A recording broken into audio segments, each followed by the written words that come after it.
So today in this video I'm doing a quick review for this grow light that I just got in. This is an Acke LED, A-C-K-E LED. I don't know if that's actually how it's pronounced, but the link for this light will be in the description below if you're interested in this.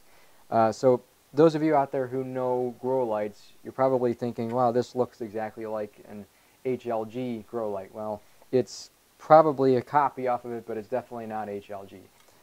I want to talk about why I like this light. I really do like this light. It's so versatile for the price. You can't go wrong. It's only about $23 currently on Amazon. So I'm going to go in and talk about a few things with this light, the wattage, the power value, and why it's so versatile. So the first thing I want to talk about is the wattage. A lot of times you go on Amazon and you'll see a wattage rating for a grow light, and it doesn't actually consume that amount of wattage. This says 20 watts.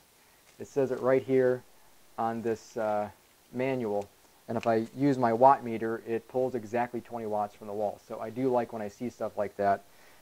Also, it has a transformer that plugs into the wall, and then you get this switch, and I'll go ahead and turn it on for you so you can see. Obviously, it's going to look a lot different on camera than it looks like in person, just because I have the camera set to a static exposure. But that's about what it looks like, and it's basically two panels here, and these come apart. And there is a pin right here, and this pin will actually pull out and move to the side. So if you want to, you can actually reorientate the grow light here, because it's two panels. You can make it one long panel if you wanted to do that as well. This would be really nice just for setting up like a small herb garden or microgreen, stuff like that. Or you can put it this way if you're just trying to grow under a smaller area. That's really nice, and the way that you connect these boards together after you pretty much snap those connectors into place is you get these little clips here. There's just little two-hole clips. You'll put these in between the boards, kind of like that. I'm not actually going to do it on video just because it's going to take a couple minutes, but you'll put them over there over the holes, and then you have these little tiny plugs, and they push through the holes of these and those, and then you push them together, and it expands and it holds it together.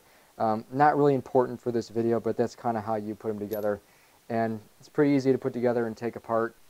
It does come with the hangers. These are the little steel wire hangers, and what's so great about this light is it's passively cooled, so it's silent. It takes the most use of that little 20 watts worth of light, and it spreads it over a larger area.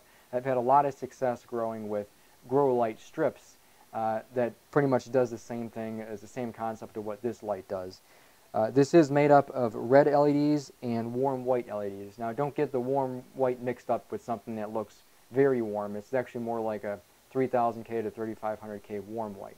I would have liked to actually see some cool white LEDs mixed in there as well, but the warm white LEDs by themselves are actually pretty good for general purpose growing as it is.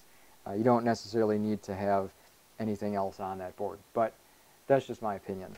So before I go on to showing you anything with the light meter, I wanted to show you what I made real quick. And this is not a final design by any means. This is just something quick and simple I did just to show you what you could possibly do using a coat hanger to make a stand for the light. And I just took a coat hanger, a metal coat hanger, and bent it into this really basic shape.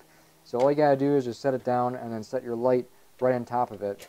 Now obviously this wouldn't be the most stable thing to do, but probably a better design would actually be to take a coat hanger and bend the top parts over and make a little hook out of them, and then you can use the holes on the side of this light to set on that, and that way it won't fall off. It'll basically be hanging. So that's just a really quick, simple design I came up with, and hope it gives you an idea of something you could do if you decided to buy something like this. Okay, so now we got the room lights off, so the only light that's actually on is just the grow light itself, and the light that's on the camera, just so you can see the screen from the meter. This is an Apogee MQ500. Really great meter, by the way. We're at about 8.5 inches to the center and the top of the sensor, and you can see right now we are getting about 192 micromole at 8.5 inches from the light. That's pretty good, because if I move it around, it doesn't really change all that much. You go down just a little bit, but for the square footprint of this light, it stays about the same. So you get a really good even light spread. If I move it a little bit closer, that's probably closer to 6 inches right there, we're almost at 300 micromole.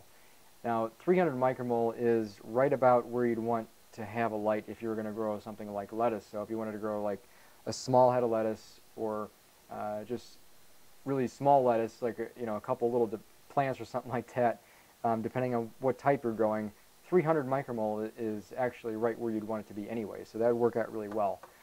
So if you want to use this light to grow anything large, obviously it's not going to work. This light's basically for small house plants, microgreens, or just like a small tabletop or herb garden. And this light really doesn't get all that hot. It's been on here for about 5 minutes now, and I can put my hand on this, and it's barely warm. So really efficient light. I really do like it. If there's anything else you want to know about this light, let me know, and I'll answer your questions in the comments. And that's about it for this video. Thanks for watching.